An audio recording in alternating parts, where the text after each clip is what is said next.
नमस्कार, मैं अभिनेंद्र और आपने देखना शुरू कर दिया है द प्रिंट लाइन्स। दक्षिण अफ्रीका की सत्तारूढ़ अफ्रीकी नेशनल कांग्रेस पार्टी देश में 1994 में पहली बार हुए चुनाव के बाद ये पहली बार होगा जब बहुमत का आंकड़ा हासिल करने से काफी दूर रह जाएगी। जो रंगभेद खत्म होने के बाद देश में सबसे बड़ा राजनीतिक बदलाव होगा। अफ्रीकी नेशनल कांग्रेस पार्टी महान अश्वेत नेता नेल्सन मंडेला की पार्टी है और पहली बार ऐसा हुआ जब कांग्रेस 50% जनता का समर्थन हासिल करने से दूर रह गई है। दक्षिण अफ्रीका के स्थानीय समय के मुताबिक शाम 5:10 तक 90% वोटों की गिनती की जा चुकी थी, जिसमें ANC को 41.04% मत प्राप्त हुए, जबकि मुख्य विपक्षी पार्टी मध्य मार्गी डेमोक्रेटिक अलायंस को 21.72% वोट मिले हैं। दक्षिण अफ्रीका निर्वाचन आयोग के आंकड़ों के मुताबिक तीसरे नंबर पर पूर्व राष्ट्रपति जैकब जुमा के नेतृत्व वाली नवगठित यूमखोंटो वेसीजवे पार्टी यानी MK है, जिसे 13.69% वोट मिले हैं और वामपंथी आर्थिक स्वतंत्रता सेनानी EFF को 9.46% वोट मिले हैं।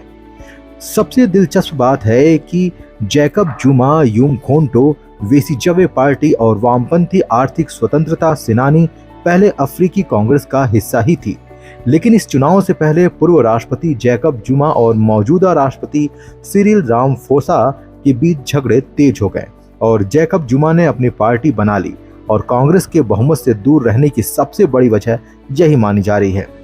आपको बता दें कि दक्षिण अफ्रीका चुनाव में जिस पार्टी को जितने फीसद वोट मिलते हैं उस हिसाब से संसद में सीटों का बंटवारा होता है।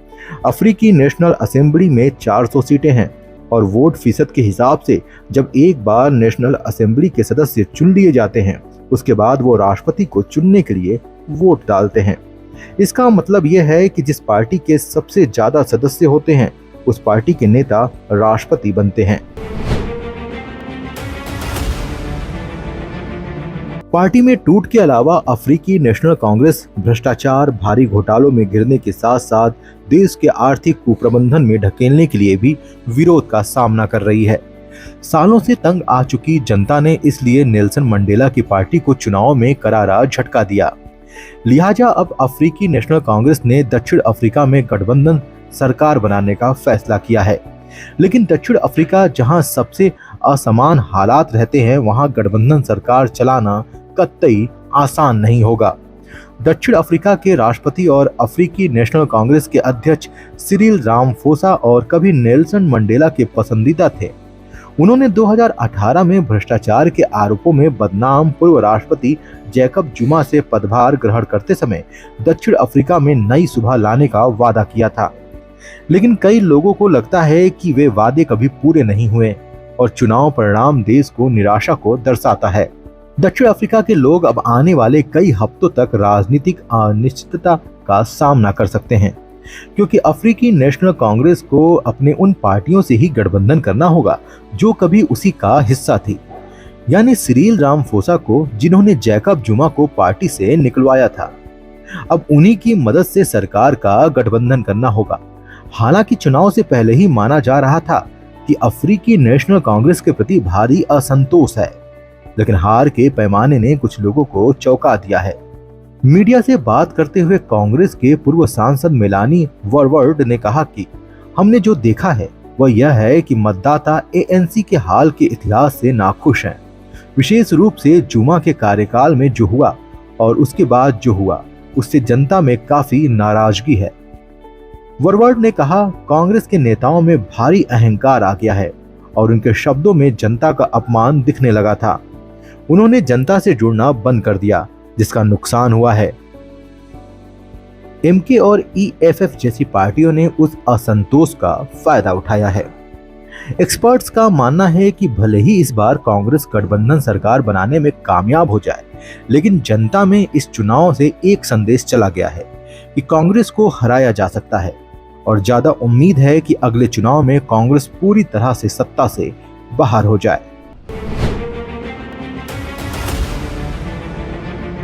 जैकब जुमा 2018 तक दक्षिण अफ्रीका के राष्ट्रपति थे और उन्हें 2018 में भ्रष्टाचार के आरोप लगने के बाद इस्तीफा देना पड़ा था।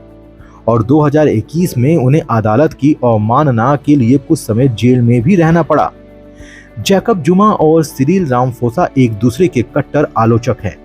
दक्षिण अफ्रीका के संवैधानिक न्यायालय ने 82 साल के जैकब जुमा को इस बार संसदीय चुनाव लड़ने से रोक दिया था, लेकिन उनका चेहरा एमके पार्टी के मतपत्र पर बना रहा और चुनाव नतीजे में वो वोट पाने में तीसरे नंबर पर हैं और बिना उसकी मदद से अब सरकार नहीं बन सकती है।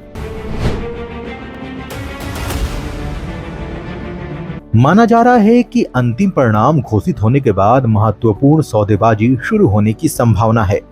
देश के राष्ट्रपति का चुनाव करने के लिए नई संसद के गठन से पहले राजनीतिक दलों के पास गठबंधन सरकार बनाने के लिए 2 हफ्तों का समय होगा और यदि इन 2 हफ्तों में राजनीतिक पार्टियां गठबंधन करने में असमर्थ रहती हैं, तो फिर देश में नए चुनाव कराने की आवश्यकता होगी। डीए नेता जॉन स्टेनहुइसन ने चुनाव के राष्ट्रीय परिणाम केंद्र में एक इंटरव्यू के दौरान मीडिया से कहा कि मुझे रामाफोसा और उनकी पार्टी से कोई सहानुभूति नहीं है। उन्होंने कहा कि जैकब जुमा के भ्रष्टाचार से निपटने में रामाफोसा रीढ़ विहीन साबित हुए और दक्षिण अफ्रीका में कमीशन का खेल शुरू हो गया, जो उनका सबसे बड़ा पाप है और इसीलिए वो अभी तक सबसे बड़ी राजनीतिक शक्ति थे। लेकिन क्वाजुलू नताल और देश के अन्य हिस्सों ने उनके पापों की उन्हें सजा दी है। आपको बता दें कि क्वाजुलू नताल दक्षिण अफ्रीका की आबादी वाला तटीय पूर्वी प्रांत है, जहां प्रमुख शहर डरबन स्थित है और यह पारंपरिक रूप से रूढ़िवादी इकांथा फ्रीडम पार्टी का गढ़ रहा है। जुमा पर पिछले कुछ सालों में भ्रष्टाचार, धोखाधड़ी और घोटालों के सैकड़ों आरोप लगे हैं।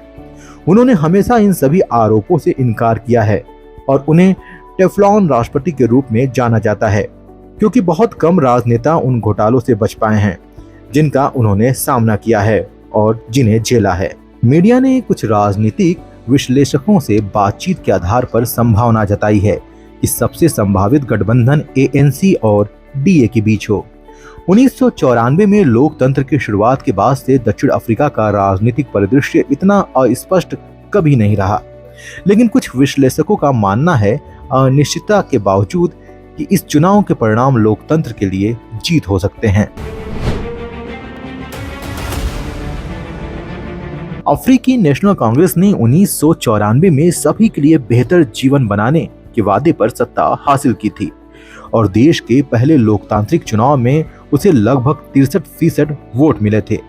लेकिन इन 3 दशक बाद बड़े पैमाने पर भ्रष्टाचार, बढ़ती बेरोजगारी, बिजली कटौती और कमजोर आर्थिक विकास ने दक्षिण अफ्रीका के लोगों को बुरी तरह से प्रभावित किया है।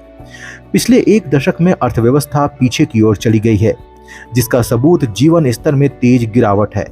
विश्व बैंक की रिपोर्ट के मुताबिक दक्षिण अफ्रीका की प्रति व्यक्ति सकल घरेलू उत्पाद 2011 के टॉप से गिर गया है और दक्षिण अफ्रीका में गरीबी 23% और बढ़ गई है।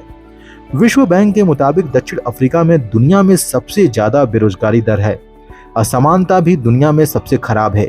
81% आबादी वाले अश्वेत दक्षिण अफ्रीकी इस भयावह स्थिति के सबसे बुरे दौर से गुजर रहे हैं। बेरोजगारी और गरीबी अभी भी अश्वेत बहुसंख्यकों के केंद्र में है, जिसका एक बड़ा कारण सार्वजनिक स्कूली शिक्षा की नाकामी है, जबकि अधिकांश श्वेत दक्षिण अफ्रीका लोगों के पास नौकरी है और उन्हें काफी ज्यादा वेतन मिलता है। अब श्वेत और अश्वेत की लड़ाई में अफ्रीका किस दिशा में जाएगा, ये देखने वाली बात होगी।